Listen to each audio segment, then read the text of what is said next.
Charles Cornwallis. If you ask an American history buff about that name, he may respond, he was the British general who Washington defeated at Yorktown. Ask an Indian history nerd, and she might answer, oh yeah, he was the Governor General who defeated Mysore. And if you ask an Irish history student, he might say, he mopped up the rebellion of 1798 and helped push the Act of Union. Without context, it's almost as if they're talking about entirely different people, but in fact, they all were episodes of the same man's life. A British general whose turbulent career took him to three entirely different corners of Britain's overseas empire, saw it through its worst crisis to date, and whose life in many ways represents a microcosm of the whole thing: the good, the bad, the ugly. Hello, welcome to Secondhand History. I am your riveting narrator, and my friend here, Egghead, handles the boring bits that I couldn't bother including in the script. Today's video is the first of a three-part series on the 18th century British general, Charles Cornwallis.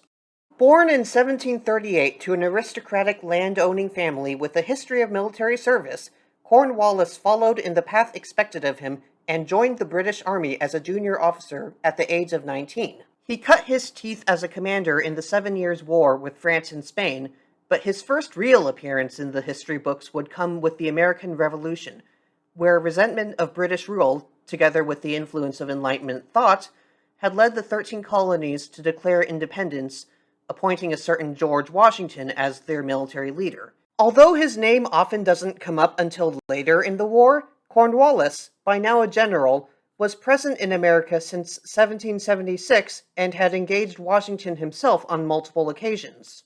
However, it would be a few years before he gained independent command of a full army. The circumstances could have been better, though. The war, which had started so promisingly for Britain, had begun to turn. The American victory at Saratoga had not only destroyed a full British army, but it had convinced the kings of France and Spain to back the revolutionaries.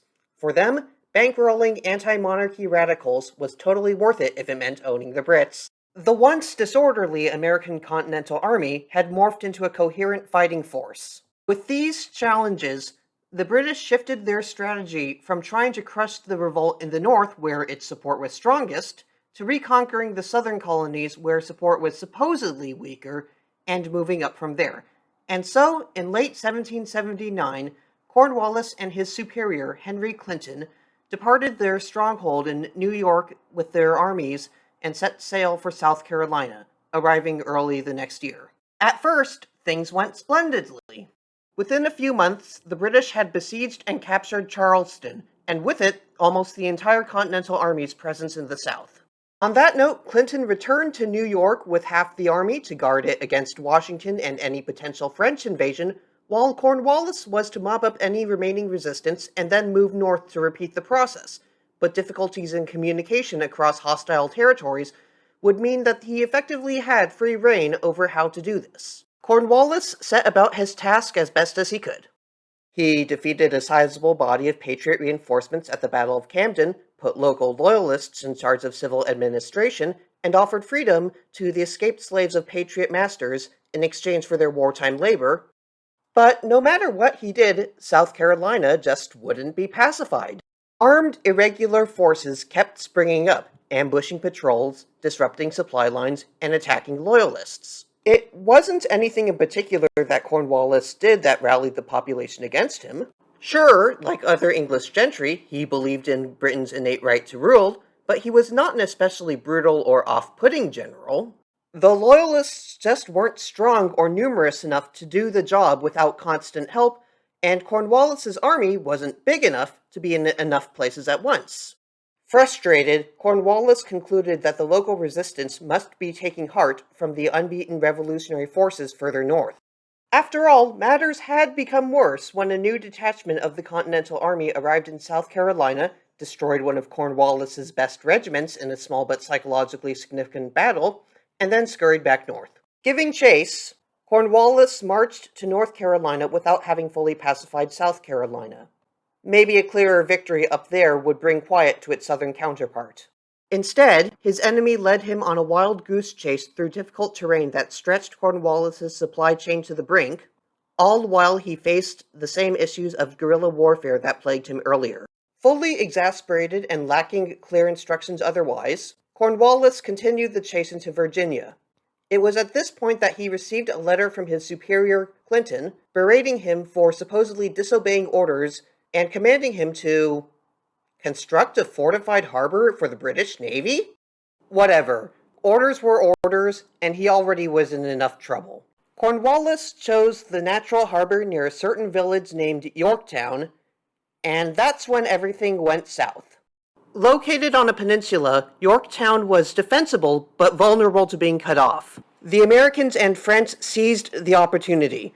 Leaving a diversionary force outside New York, Washington led a combined Franco-American army south to trap Cornwallis by land. A French fleet parked in the Caribbean sailed over and overwhelmed the British squadron defending the bay, blocking any escape by sea. Urgently writing to Clinton before his encirclement was complete, Cornwallis received what he interpreted as a promise of reinforcements, but in fact Clinton only belatedly sent further assistance.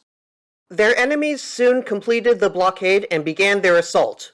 Awaiting relief, Cornwallis fought on and, going back on some earlier promises, expelled the ex-slaves he had recruited earlier in an effort to save food. But as supplies dwindled and the Franco-American army breached the outer defenses, it became clear that reinforcements wouldn't come in time. On October 19, 1781, Cornwallis surrendered.